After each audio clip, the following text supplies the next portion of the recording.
Hey there, Prairie Plant Girl here.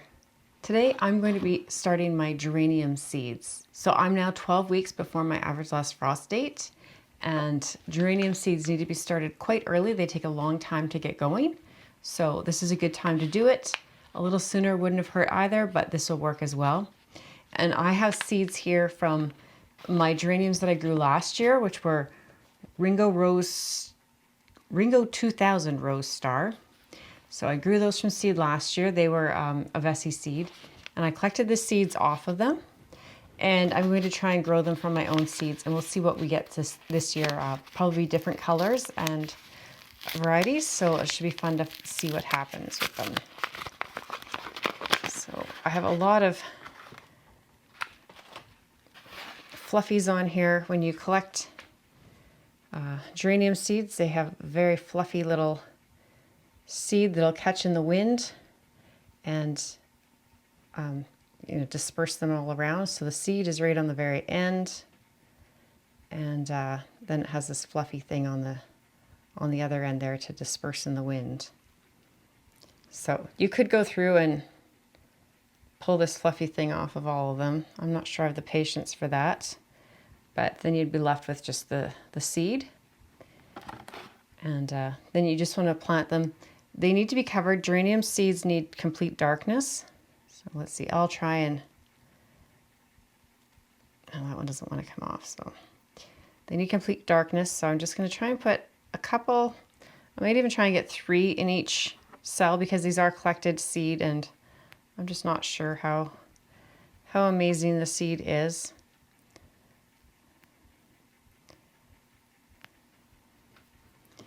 As far as germination rates go, it's not like purchased seed that has a little bit more guarantee to it. So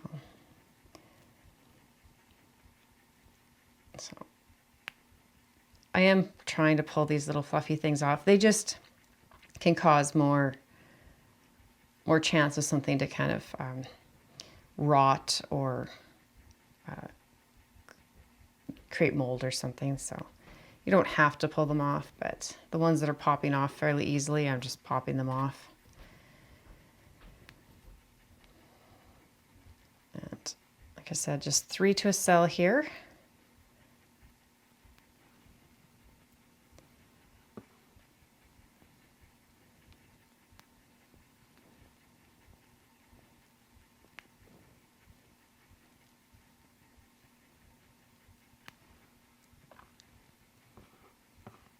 And then when I get these all filled in, all these cells filled in, I'll show you what the next step is.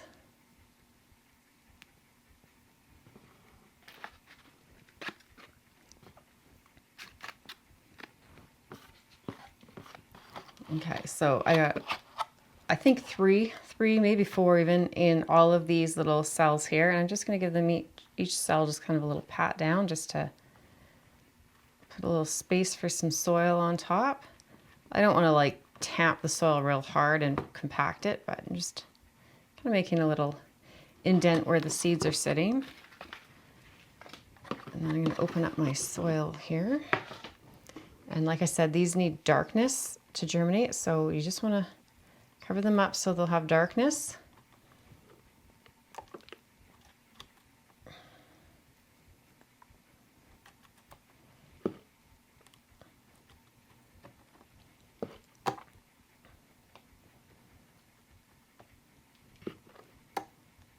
I really enjoyed these. I have like window type boxes, but they're hanging off of the front of my deck.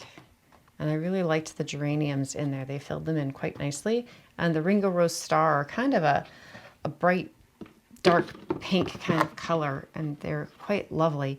Now, I don't know, because this is safe seed, it could be any combination of colors.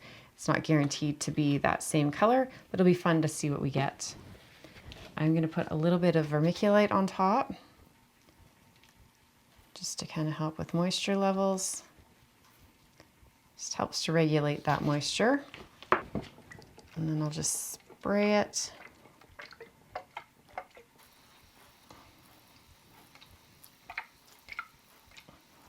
My soil was already just slightly damp. This is just getting some more moisture right at the top of the soil, and that's all you really need is some good moisture at the top where the seeds are so that they can germinate. And then on with the humidity dome.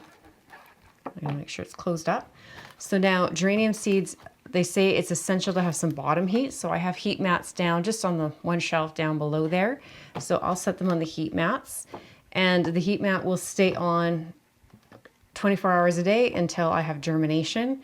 And I will leave the humidity dome on as well. If I get a lot of humidity building up, I can always open up the vents on it. But once I have about 80% germination, then I will take them off the heat mat and remove the dome, and they're ready to grow on just under lights like that. So like I said, these want darkness, and I do have my grow lights on over top of my heat mat. So I'll probably just throw like an envelope or even just like a seed pack or something just to kind of shade it a little bit. I did put a good layer of soil on, so they shouldn't really be getting too much light to the seed, but that'll just give it a little bit less light to the seed. So that's all I'm going to be doing, and they can take a while to get going. Let's see, I think it even says, yeah, 3 to 15 days. So yeah, it's going to take a little bit of time probably to see some rates. I can't remember. Last year was the first time I believe I grew them from seed, and I can't remember how quickly they came up. But I'll be watching for anywhere in the next 2 weeks, I guess, to see when they pop out of the soil here. And then it's just a matter of keeping them in a nice, bright, direct light. They like nice full sun. So once I'm free of all frost outside, then I can put them out there and they can be growing. They want to grow about 8 to 12 inches apart. And I'd say they got about that high as well last year when I was growing them. So this is the annual type of geranium, so the pelargonium. So if you're in the UK, I think it is, then that's the more standard name for this. They go by the Latin name. A lot of times here in North America, we just call them geraniums. They're just bedding plants, and that's just how we say it. But these are not the perennial native geraniums that you'd find around here. So these are a larger, showier flower, larger plant. So like I said, just under the, I guess, on the heat mat with a little bit of darkness, and just wait a couple of weeks to see how they do. So if you're looking at growing geraniums, they're really not difficult to grow. I was surprised at how well they filled in and grew for me last year and how easy they really were.